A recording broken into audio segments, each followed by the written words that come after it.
Cloud Atlas is a 2012 epic science fiction film written and directed by the Wachowskis and Tom Tykwer.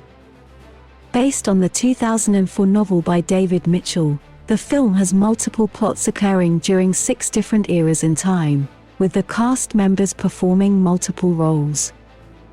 The film was produced by Grant Hill and Stefan Arndt, in addition to the Wachowskis and Tykwer. During its 4 years of development, the project met with some difficulties in securing financial support. However, the film was eventually produced with a budget between $100 million and $146.7 million provided by independent sources, making it one of the most expensive independent films ever produced.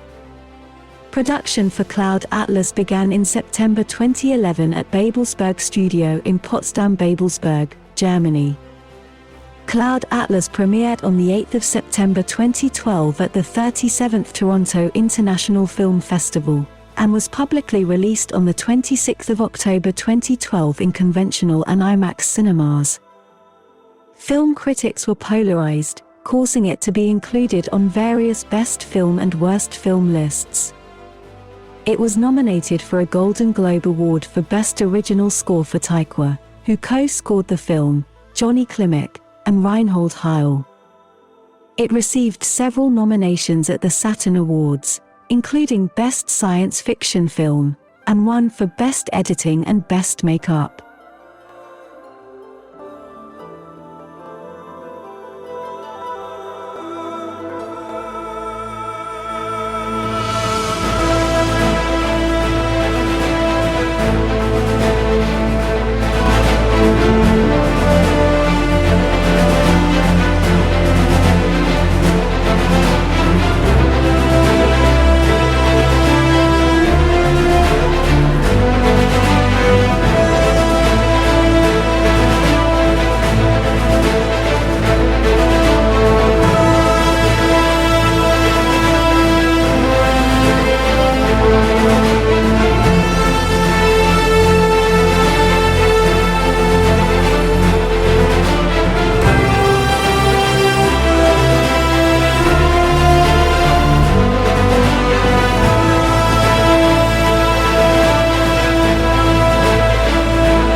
The story jumps between eras until each storyline eventually resolves, spanning hundreds of years.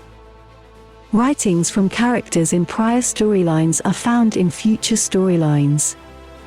Characters appear to recur in each era, but change relationships to each other.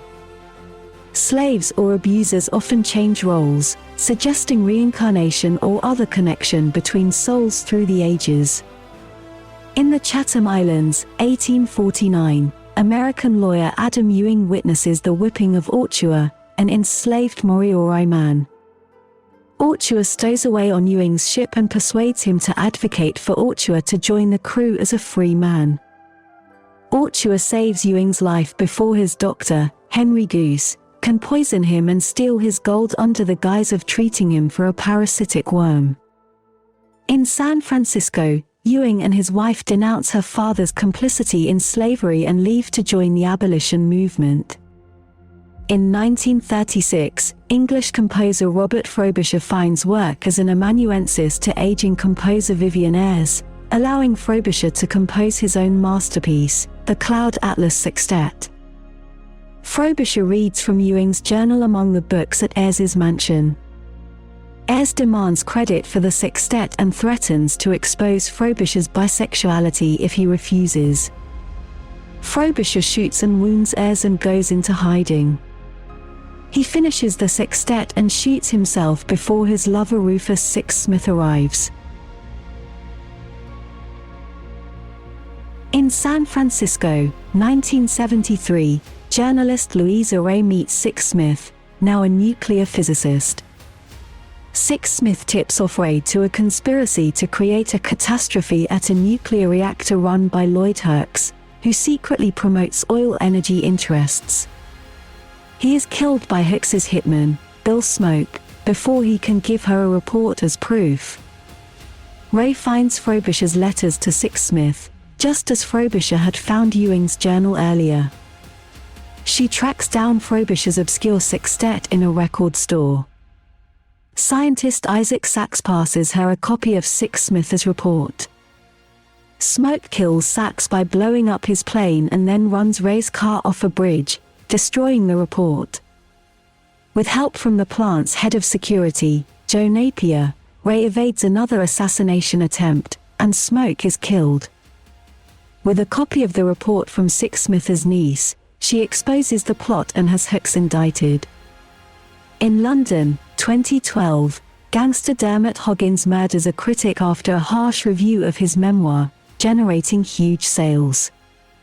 Hoggins' brothers threaten the publisher, the aging Timothy Cavendish, for Hoggins' profits.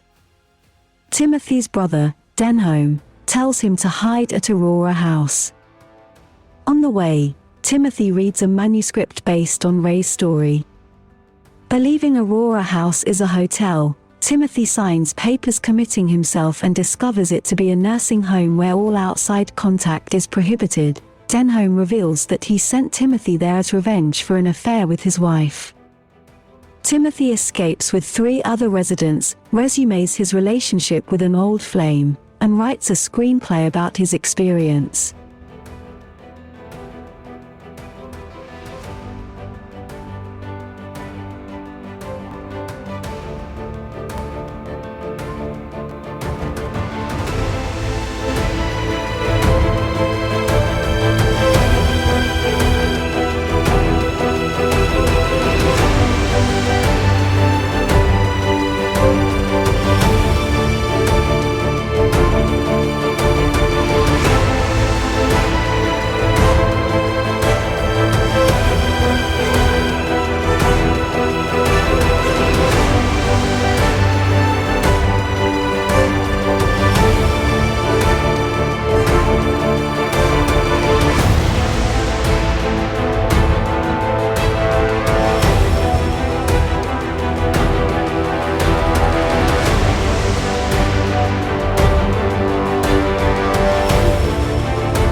In 2144, Sonmi 451 is a fabricant, a humanoid clone indentured as a fast food server and implied sex worker in a dystopian neo-soul. She is exposed to ideas of rebellion by another fabricant, Una 939, who has obtained a clip of the movie about Cavendish's involuntary organizations. After Una is killed, Sonmi is rescued by rebel commander Haju Chang, who exposes Sonmi to the banned writings of Alexander Solzhenitsyn and the full film version of Cavendish's experience. Haju eventually introduces her to the leader of the rebel movement, and shows her that clones when freed are actually recycled into soap, food for fabricants. Sonmi makes a public broadcast of her revelations before the authorities attack, killing Haju and recapturing Sonmi. After recounting her story to an archivist, she is executed. In 2321, the tribespeople of the post-apocalyptic Hawaii worship Sonmi. Their sacred text is taken from her recorded testimony. Zachary Bailey's village is visited by Meranim, a member of an advanced society called the Prescients. Prescients use nuclear-powered ships and remnants of high technology, but are dying from a plague. Meranim is searching for a forgotten communication station on Mauna Sol to send an SOS to off-world humans. In exchange for healing Zokhri's niece, Katkin, Meranim is guided by Zokhri to the station where Sonmi made her recording. Returning home, Zokhri finds his tribe slaughtered by the cannibalistic Kona tribe. He kills the sleeping Kona chief and rescues Katkin before he and Meranim fight off the other tribesmen. Zachary and Katkin join Meranim and the Prescients as their ship leaves Big Island. On a distant planet, Zachary is married to Meranim and recounts the story to his grandchildren.